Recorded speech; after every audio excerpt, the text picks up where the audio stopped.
উত্তরের এডুকেশনে আপনাদের স্বাগত। গত পশ্চিমবঙ্গ সেকেন্ড এসএলএসটি 2025 পরীক্ষায় যাদের বেশি ভালো হয়নি তাদের জন্য সুখবর, কারণ কিছুদিনের মধ্যেই রাজ্যে প্রায় 21,000 শূন্য পদে আপার প্রাইমারি শিক্ষক নিয়োগ হতে চলেছে। ইতিমধ্যে নিয়োগের তোড়জোড় শুরু করেছে, যার অনলাইন আবেদন প্রক্রিয়া পুজোর পর শুরু হতে চলেছে। তাই আজকের ভিডিওতে আমরা পশ্চিমবঙ্গ আপার প্রাইমারি টেটের আবেদন যোগ্যতা এবং সিলেবাস সংক্রান্ত যাবতীয় তথ্য আলোচনা করব। আপার প্রাইমারি টেটে আবেদনের জন্য যাদের বিএডের পাশাপাশি গ্র্যাজুয়েশন রয়েছে সকলেই আবেদন করতে পারবেন।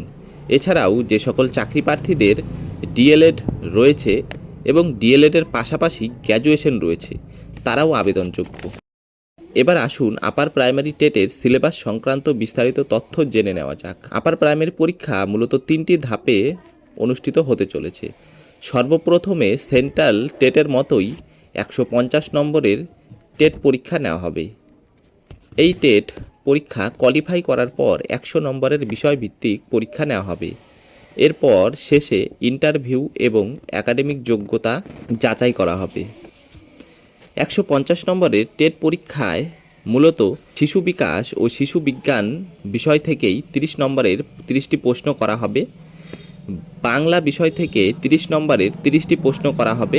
ইংরেজি বিষয়ে 30 নম্বরের 30টি প্রশ্ন থাকবে। গণিত ও বিজ্ঞান বিষয় থাকবে 60 নম্বরের 60টি প্রশ্ন। যারা আর্টস ব্যাকগ্রাউন্ডের রয়েছেন তাদের জন্য রয়েছে সমাজ বিজ্ঞান থেকে 60 নম্বরের 60টি প্রশ্ন। সমাজ বিজ্ঞানের মধ্যে রয়েছে মূলত ইতিহাস, ভূগোল এবং রাষ্ট্রবিজ্ঞান। এর পরবর্তীতে রয়েছে 100 নম্বরের বিষয়ভিত্তিক পরীক্ষা। এই পরীক্ষার ক্ষেত্রে গ্র্যাজুয়েশনের সময় আপনাদের যে বিষয়গুলি ছিল তার মধ্যে থেকেই যে কোনো একটি বিষয়ের পরীক্ষা দিতে পারবেন। তাই যারা 2025-এর এসএলএসটির পরীক্ষায় বসেছিলেন তাদের বিষয়ভিত্তিক প্রস্তুতি অনেকটা এগিয়ে আছেন, কারণ তারা এসএলএসটির জন্যই যে বিষয়ে প্রস্তুতি নিয়েছিলেন সেই বিষয়ে আপার প্রাইমারির ক্ষেত্রেও কাজে দেবে। তাই আপনারা বর্তমানে টেটের প্রস্তুতি নিন, এর পাশাপাশি নিজের বিষয়গুলির রিভিশন দিতে থাকুন।